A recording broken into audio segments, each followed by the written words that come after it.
Hi, I'm Dorie Clark, and you're listening to A Shark's Perspective.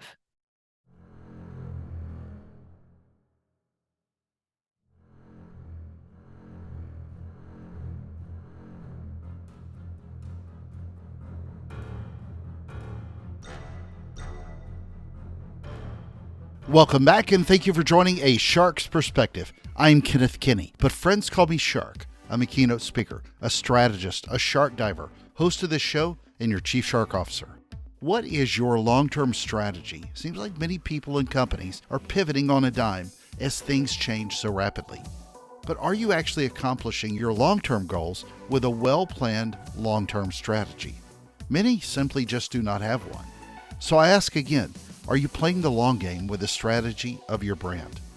Dorie Clark is a consultant, keynote speaker, once named as one of the top 50 business thinkers in the world, a teacher at Duke and Columbia, a former presidential campaign spokeswoman, and the Wall Street Journal bestselling author of The Long Game, Entrepreneurial You, Reinventing You, and Stand Out. And on this episode, we'll discuss playing the long game with strategic thinking, the 3 pillars for building your brand, reinventing yourself, standing out, measuring what matters, political spokespeople, writing a Broadway show, becoming an ambassador, the best podcast out of at least 700, Newsweek shows, sharks that may have sinus problems, finding Disney movies, board games and lottery games, and a lot more. So let's tune into Finding Dorie Clark and Finding Kenneth the Shark on this episode of A Shark's Perspective. Dorie, welcome to A Shark's Perspective. Tell us a little bit, if you will, about your own Dorie story. Thank you, Shark. I'm glad to be here. So my most recent book is called The Long Game, How to Be a Long-Term Thinker in a Short-Term World. And I, these days, do some teaching. I teach at the business schools for Duke and Columbia, and I really center my work around how to help people and companies get their best ideas heard in a noisy and crowded environment. And the way I came to that, I've had my own business for about 16 years, but before that, I had a grab bag of careers. I was a journalist. I worked as a political spokesperson. I was a intellectual monkey who attempted to get into doctoral programs and did not after I completed my master's degree. And I ultimately reinvented myself into the career that I have now. And that in some ways became the focus of my first book, which came out in 2013 from Harvard Business Review Press, called Reinventing You. Well, so the New York Times describes you as an expert at self-reinvention and helping others make change in their lives. It's a nice quote, but what do you think that literally means with reinvention? I guess how it really applies to you and what you've done in your own career. Well, I think for me, as with a lot of people, you create hypotheses about what you want your life and your career to be. And sometimes those hypotheses pan out, and sometimes it takes a while to actually land on the thing that is going to work. And so one of the most important skills that we have to have these days is adaptability, and recognizing that we can't just give up if something doesn't play out. We have to keep thinking, is there another way to get to this? Is there another variation that might work or even work better? And I fumbled my way to it. But part of what animated me in wanting to write Reinventing You was the belief that, I reinvented the wheel, but that was stupid. You don't need to do that. And I wanted to create a guide that could actually help it be easier and smoother for other people. But that was your first book, right? Reinventing You was my first, yeah. Stand Out was right after? Correct. So why do you think your first book so quickly, I mean, again, with the aid of what you wrote and from Harvard Press, but it also, it became a New York Times bestseller. Actually, it didn't. So which one of those? I appreciate you thinking it did. That's a good testament to its longevity. Which one of your books was a New York Times bestseller?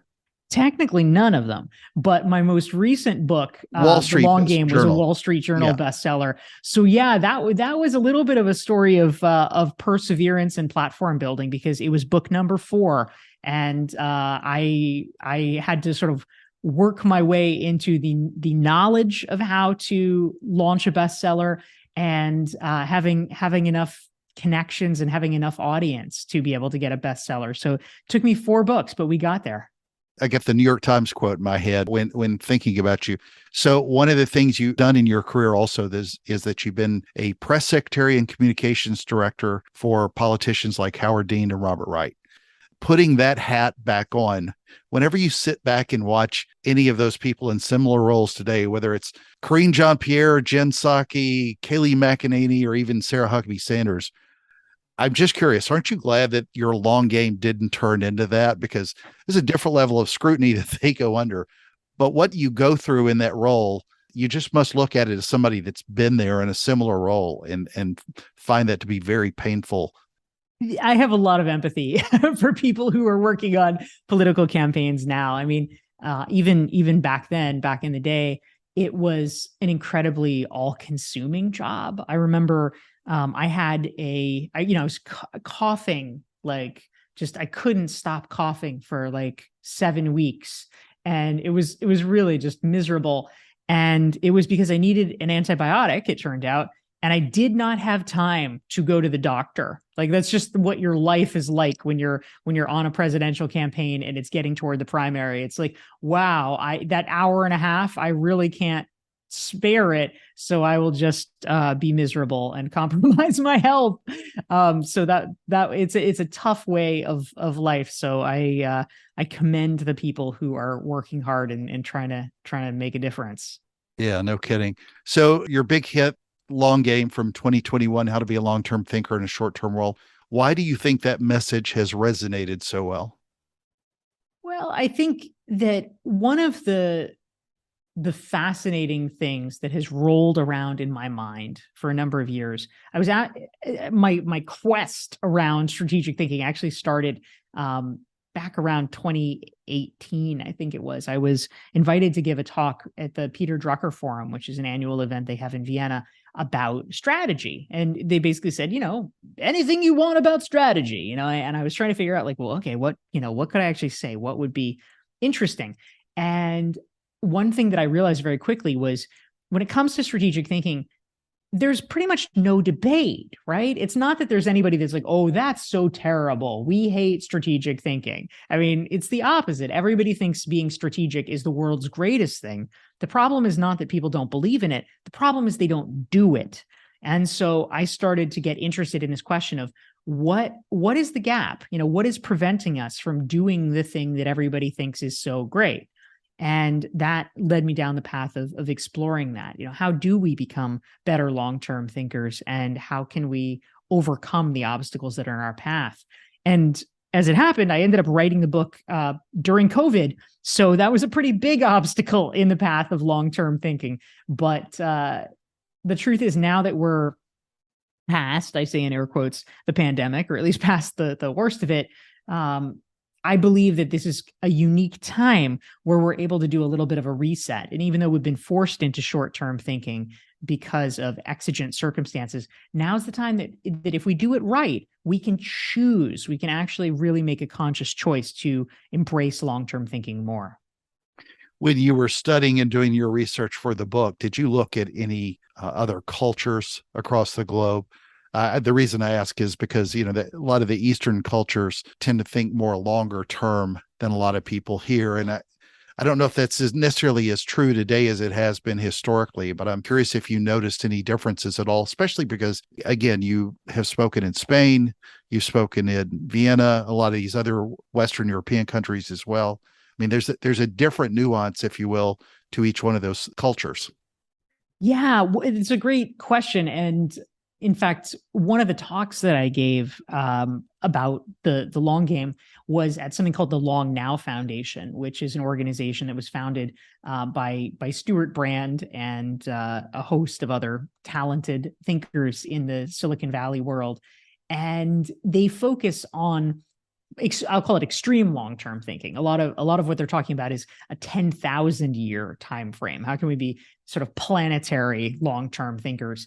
And so ironically, they wanted to bring me in for a talk because they said, wow, well, why don't you come? Everybody's asking about like the short term of the long term. And so my book, which is about, how do we be better strategic thinkers over the course of our lifetimes, that's actually sort of the short term compared to the 10,000 year horizon that they're typically dealing with. So we had a really great time. But interestingly, their executive director is a gentleman named Alexander Rose, and I got to know him. I got to have him as a guest on my Newsweek interview show, Better. And he is working on a book as we speak that is about extreme long-term businesses. And it's about things like, especially in Japan, you're exactly right. There's a lot of businesses like this where, maybe they make pottery, or they're a noodle shop or something, and it's literally been handed down through a family for 900 years. It's bonkers if we think about it from an American perspective. So it's really fascinating stuff. Yeah, well, especially if you look at even the political structure, you look at China. I mean, they just elected their leader to a life, and Great Britain can't keep a leader beyond a couple of months. So the philosophy literally goes down to that level of roots. But with the people that you're teaching at Duke and at Columbia, how are you going about teaching these minds that are young and old? I know that these are not all 18-year-old students by any stretch, but to think longer term and plan strategically than a lot of what they've been taught over the years, if you will, especially through social media, or really even looking at it through a quarterly fiscal kind of world. Yeah, absolutely. I mean, I think that you're pinpointing a couple of the chief problems, right? I mean, certainly for younger folks, but I think it's impacting everyone. There's social media, which I think is, it's not just creating FOMO, which everybody talks about, but really even more to the point, I think that it has created a widespread fear that I'm doing it wrong. I have so many clients that they come to me and they're like a little bit upset, if we have a coaching session or something like that, because they see what other people are accomplishing, and they say, well, what am I doing wrong? Why am I not getting that result? Why is it not happening? Why is it not happening faster? And it makes them second guess themselves. And the problem with that is, first of all, a lot of the most valuable things in business life as well as personal life they just do take a long time. There's not much you can do about it. It takes a while to percolate. And what constantly shifting your strategy does, of course, is it means you never put in enough time to actually get the result that you want. It ends up backfiring. So having this kind of cycle of second guessing, let me change my strategy, let me try something else, ends up meaning that you never see the result that you want because you keep pivoting too soon. So a lot of the work that I do with my clients, in some ways, I actually feel like the bad guy, because they're like, well, what about this? What about this? I could try this. And oftentimes I just say, stay the course, keep doing the thing that 2 months ago we agreed was a good thing for you to do. Like that's what we need to do. And similarly, for folks who are in corporate life, it can be very, very hard with the pressures of quarterly earnings. I mean, unless you're the CEO, it's not necessarily directly touching you, but certainly, the pressure gets magnified down the line. The CEO is breathing down the necks of the SVPs are breathing down the necks of the VPs, and everybody wants to be able to show up, show off their results and get the gold star. And it can be incredibly hard to buck the trend and say, wait a minute. We probably shouldn't even be making this sale because this is not in the interest of the customer. And if it's not in the interest of the customer, they're going to drop us soon. And so why don't we wait until next year when we release the new version that actually is going to be the thing that they want to create a long-term relationship? I mean, the incentives are often really misaligned because the people who will benefit from those decisions are probably going to be different people because there's a lot of turnover in corporate life. And so it's very hard to make those arguments. I think it requires a lot of courage of character. And I think it requires a lot of looking at incentives to make sure that the fundamental incentive structure is not backfiring. Yeah, and I could rail against the Fortune 500 that I've worked with over my career, but I also think about a lot of the VC startups now and the pressures that they have. It all comes down to the money, and their concern for the customer, for example, or developing out a long-term strategy rarely goes beyond 6 months and a day. It's just very hard for people to shape that thinking and look longer term. So, at least in the long game, when you think about those earmarks, because I know you talk about them in the book, Help describe what kind of earmarks with timely increments, if you will, people need to sort of think through, whether it's a 2-year mark, 3-year mark, 5-year mark. Yeah, absolutely. I mean, this kind of goes to the question. Sometimes people will ask me just at a definitional level, like, well, what does long-term thinking mean? And of course, it can mean a lot of things. Certainly it can mean, 20 years, 10 years, 5 years, all of that. Also, though, I think that we don't necessarily need to get caught up in it too much, because I think of it in some ways, yes, it's about goal setting toward a particular temporal destination, but it's also a fundamental mindset, because at a really basic level, it is learning to ask yourself at all times, or at least, as often as you can, what can I do today that will make tomorrow better and easier? What is the small thing that you can do? It's like flossing, right? I mean, flossing is so annoying, and it takes time, and it seems really dumb in the moment. Why are we doing it?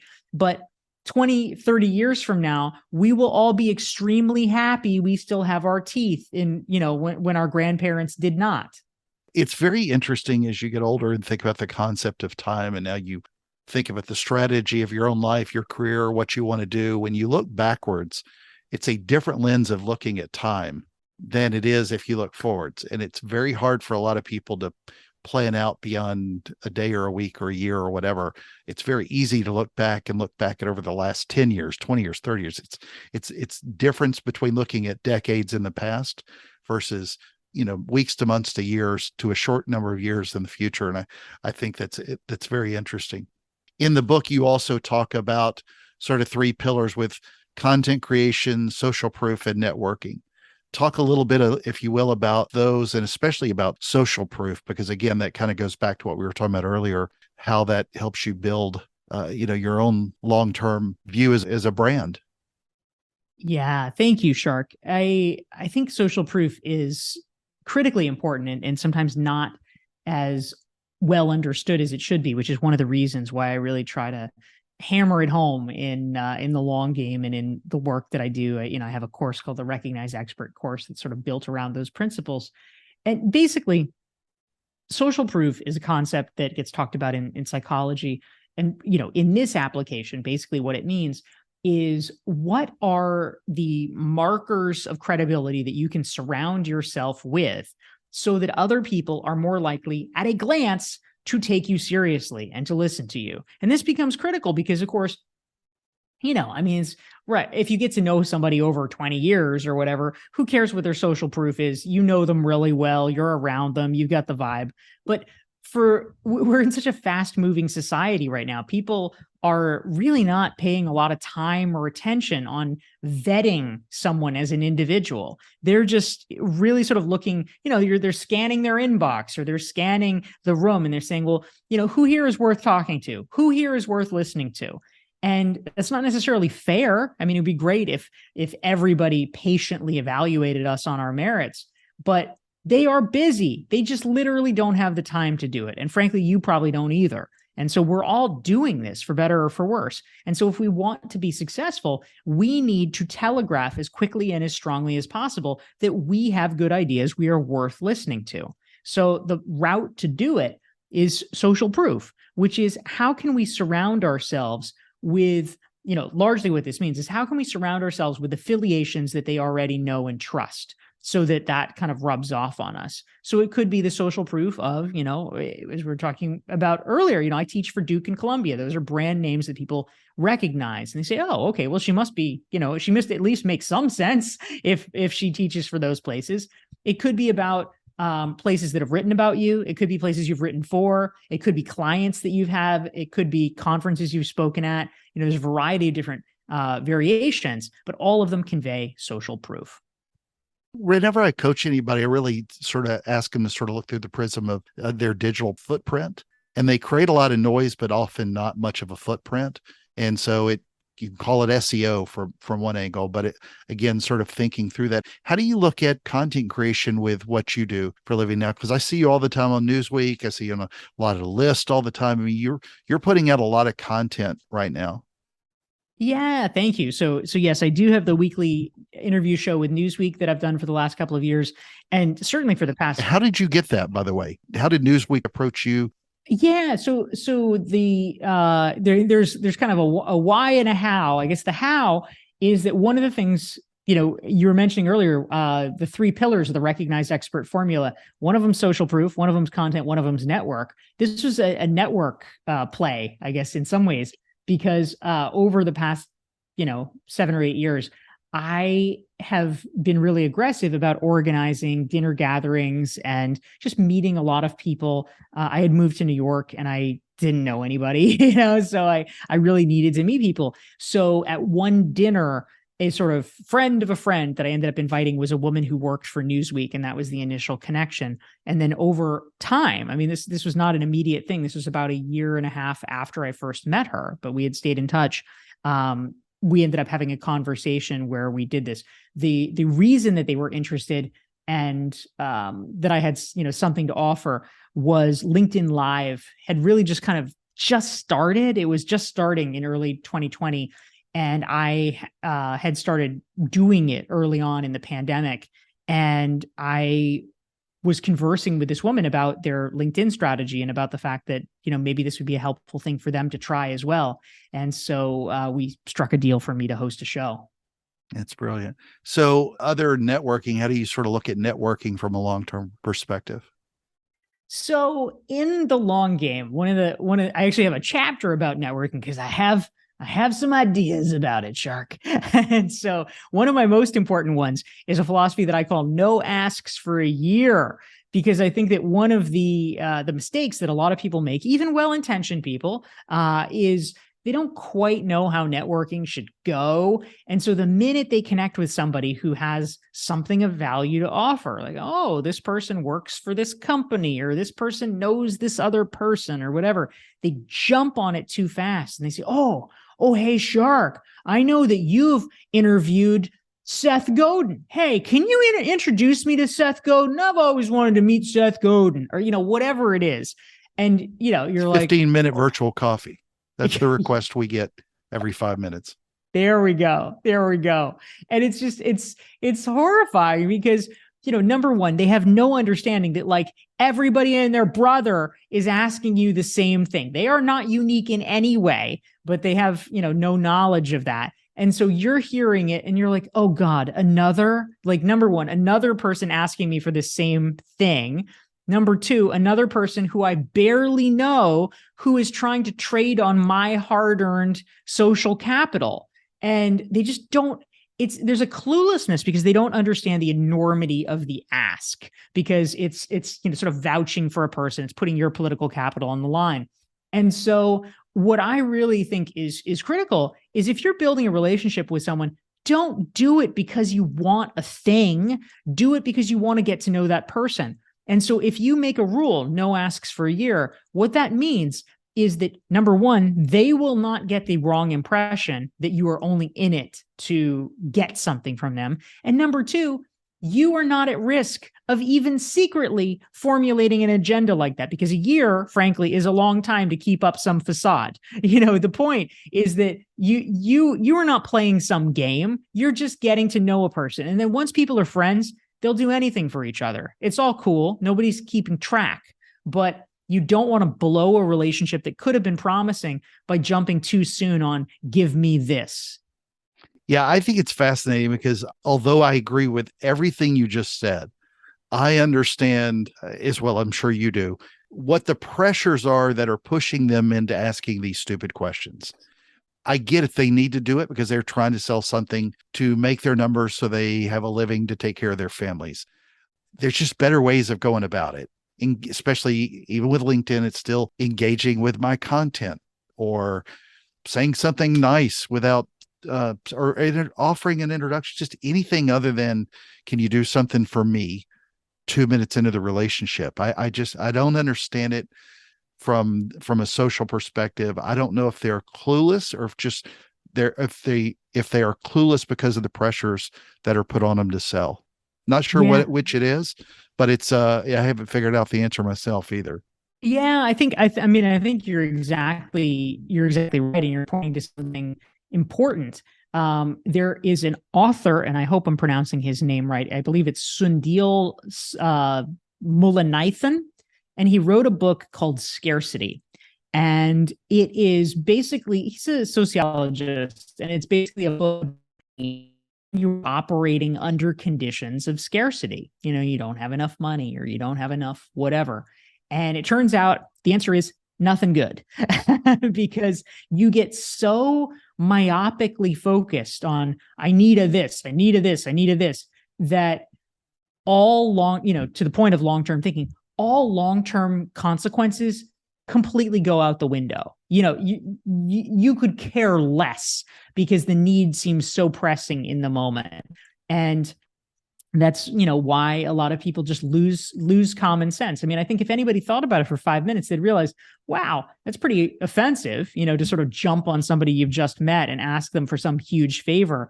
But the people are feeling, such an acute condition of need and scarcity. They don't care. It's not even on their radar. It's like an addict, being willing to rob you at gunpoint to get money for drugs. Well, you're young. What's your long game? What are you working for in your own future? Well, I appreciate the compliment. Thank you. I'm maybe you could say I'm young enough, but but in terms of my long game, I would say that one of the things that I actually talk about in the book, The Long Game, is a plan that I formulated for myself in 2016. And I am very much a believer in the adage that we tend to overestimate what we can get done in a day, and we underestimate what we can get done in a year. And I think that is even more true when you're thinking about multiple years. And so I created in 2016 a 10-year plan for myself, which I am still in the process of operationalizing it. And the 10-year plan is to write a show, a musical, that makes it to Broadway by the 2026 season. So I got 4 years to go, but I have been working rather assiduously to try to make progress and make that a reality. Nice. And I did hear that you also want to be an ambassador someday. So I'm curious, you want to be ambassador to what kind of country? Well, do you want Sweden? Do you want the cold? Or do you want like the Bahamas, which has 12 people, but beautiful weather? Yeah, I'm not so choosy. I would say somewhere that is not war torn. Yes. Yeah. They don't give those to political appointees anyway. Really, they give them to career diplomats, which is as it should be. But you're exactly right. That is probably I'll call it the 20-year goal. Let's say is to become an ambassador somewhere. And to point out something else, Shark, that I hear sometimes. There's a lot of people who tend to shy away from developing long-term goals for a couple of reasons. One is they say, well, I just wouldn't know how to do it. And then another reason is, oh, but it sounds so big. It sounds so preposterous. And I really want to knock down both of those things. I mean, of course, it's preposterous, the idea that I'd be an ambassador tomorrow, but my goal is not for tomorrow. My goal is 20 years from now. Like, a lot can happen. I could become incredibly qualified in the next 20 years if I play my cards right. And also similarly, I have no idea, how to become an ambassador. I mean, like I know broadly, largely, unless you're joining the Foreign Service, what it looks like is giving a lot of money or raising a lot of money for someone who becomes president. Do I have any idea who is going to be president in 20 years, much less who's even going to be running for president? No, I have no idea. Nobody has any idea. These are things to be worked out. But I am not overly exercised about the fact that I don't know the answer now, because no one knows the answer. It's about having an intention and then keeping your antennae open so that you are ready to be qualified and you're ready to seize opportunity. Amen. So the listeners won't know this, but before we started hitting record, you told me that even though you've been a guest on over 700 podcasts, this was by far, and you emphasize by far, the best podcast you've ever appeared on. And I just wanted to say thank you. But out of curiosity, how do you think about your own content creation now? And the reason I bring this back up again is you're old enough to 20 years ago, you weren't thinking about content creation as a play in your career when you were coming out of college. You graduated in the late 90s from Harvard. I did my undergrad at Smith, and I graduated in 97. And then I finished my master's degree at Harvard in 99. Okay. So in 99, you weren't thinking about how do I get on 700 podcasts and do a Newsweek? I mean, Newsweek was print then. Okay. So how do you long-term start now thinking about your own long-term strategy with content creation? I mean, you're already everywhere, but you got a lot of ways to go. It's true. It's true. We didn't necessarily have to or get to think about content as a strategy because it was a fundamentally gatekeeper driven situation. I mean, You're just updating your MySpace page. That's right. That's right. I mean, actually, I was in print media back then. In 2000 I did a internship at Boston Magazine, and so I was getting little clips in the print magazine there. But yeah, it's a very different scenario, of course.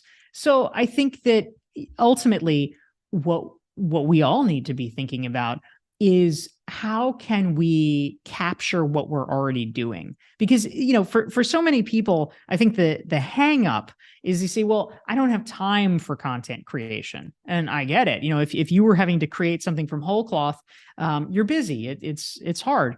But it's also true that a lot of what we're doing actually can and should be fodder for content creation. We just fail to capture it. I literally just got off a call with a coaching client of mine, and he is himself an executive coach. And we were talking about his content strategy, and I was reminding him, it's a drum that I often beat.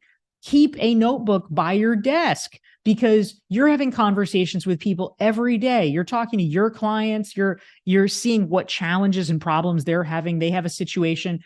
And that should be something that you can capture and say, oh, if I have this client who's having a problem, but, what to do when your manager does X, Y, Z, that could be an article. Literally everything you said to your coaching client, that can be your 5 bullet points. We're spewing it out and we lose it because it just goes into the ether, and maybe it helps that one person, but that's it. But if you can capture it and systematize it and write it down, right after your call, you can bang it into an article pretty fast and capture that wisdom so that other people can benefit from it. So I think it's really just becoming aware of those opportunities a little bit more. Well, Dorie, you live in Miami now. I ask this of all my guests, and I've got to ask you, since you're near one of my favorite places to dive, what is your favorite kind of shark and why? I get that. You've never been asked that before on 700 podcasts. I sure have not. I have to confess that I don't even know too many sharks, but I've heard there's great whites, of course, and they're pretty impressive. I think I'm going to go though with a hammerhead, because they're a little bit funny looking, and I have to believe that because of the way their head is shaped. Maybe this is not true. Maybe this is projecting, but I have to believe they maybe have some breathing problems. And I empathize with that because I have sinus problems. So I feel like when I look at, bulldogs, and when I look at hammerhead sharks, I'm like, man, I relate. I feel your pain. I got it. Well, Dorie, it's a special time of the show. Are you ready for the 5 most interesting and important questions that you're going to be asked today? Oh, I sure am. Yes. All right. Which is better?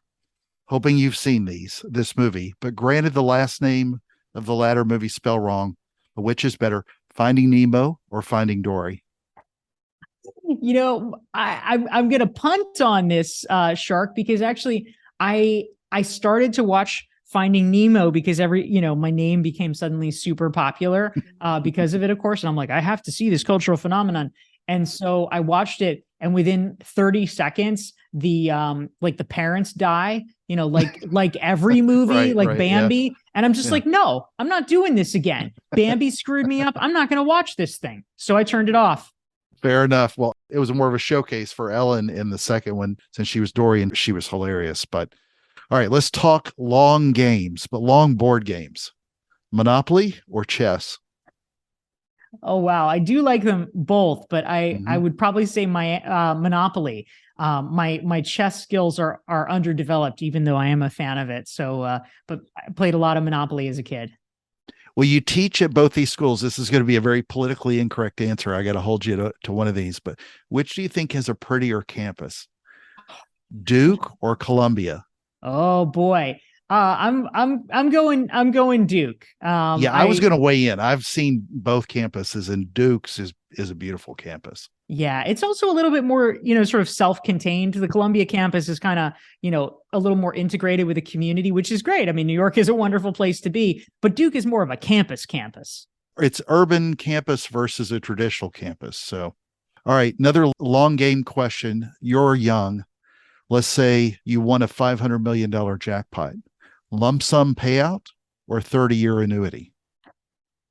I think, well, I mean, first of all, I'm going to ask a tax professional what's the best thing to do. But I feel like a lump sum payout might be better, because then, it's not like I'm going to spend a lot of it. I feel like if I had, whatever, 200 or 300 million that I could just invest now over and have it in my hands over 30 years, that I would probably do better just with the returns on like an index fund.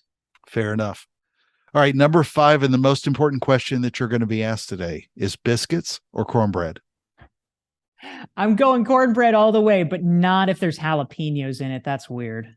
Cornbread with Cuban food is good. So now that you're in Miami, you got to enjoy some really good Cuban food. All right, so Dorie, where can people find out more about you, get a copy of your books, apply the long game to their own lives, keep up with what you're doing, and more? Shark, thank you so much. The new book, again, is The Long Game. You can get it at Amazon and all the book-like places, Barnes and Noble, et cetera, et cetera. And if folks are interested in learning more about both the book and my work, they can actually download a free Long Game strategic thinking self-assessment that helps, is a series of questions that help you become an even sharper long-term thinker. You can get it for free at dorieclark.com/thelonggame. Dorie, it's been an honor. Thank you again for being with us today on A Shark's Perspective. Thank you, man. I appreciate it.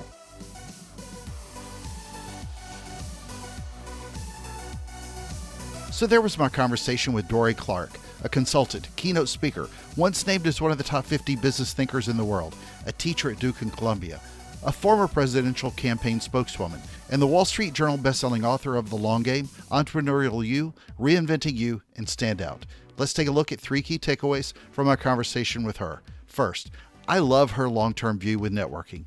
Relationships with people in business, the right people, can last a lifetime. That's a long-term view. Ask me via LinkedIn to do a virtual coffee so that we can see how we can, air quote, collaborate is so short-term. We all know that their pitch is almost always a play for them and never for you. But it's often because they don't care about you. I get it. It's just not authentic, but it should be about you. Selfishly, I'll tell you that when I interview someone, I do my best to have a good show, but just as important, I'm genuinely fascinated by the guest and other people in general. People who know me have seen how I help friends get what they want and not just what I want. Am I great at it? No. It's a work in progress. But my failure in execution does not come from a failure to care about them. I've just got to work a little harder at it. We all do. With this show, I hope that you're not in for just an episode. I hope that you're in this for much longer, and I'll work harder at that. Let's try to connect on LinkedIn with the emphasis on connection and not just for a bad sales pitch. Be curious about others. Second, as she said, no one disagrees that we should be thinking more about thinking longer term. After all, there's not a contingency of folks who just scream for more short-term planning only because they think it's the only way to grow their business. You have to pivot in short term, of course, but pivoting only rarely to never points you in the direction that you wanted. Now, the Chinese and many Eastern Asian cultures are often cited for how they strategically think about the next 100 years, whereas many Western cultures often get tied up only in short-term thinking. It's a trending hashtag world for too many here today. Constantly shifting your strategy often means you pivot too soon. You can try an endless number of ideas to grow your brand, but think about the ones that you know make sense and not just the ones you think are trending. Measure what matters and don't pivot too soon. March towards your longer-term goal and not just the temporary stops along the way. Be fearless. Third, think about the markers of credibility you need for your brand, personal or corporate, when thinking about social proofing. Don't only think about the splashiest way that you can put up your curated 5-star reviews. Think about the long-term way people will think about what others say about you when they have a short-term visit with you. She talks about her 3 pillars with content creation, social proof, and your network. With social proofing and building trust, well, that comes long-term. Dive deeper into what others say about you. Got a question? Send me an email to kenneth@asharksperspective.com. Thank you again for the privilege of your time, and I'm so thankful to everyone who is listening. As I often say, be curious, be fearless, and dive deeper. And join us on the next episode of A Shark's Perspective.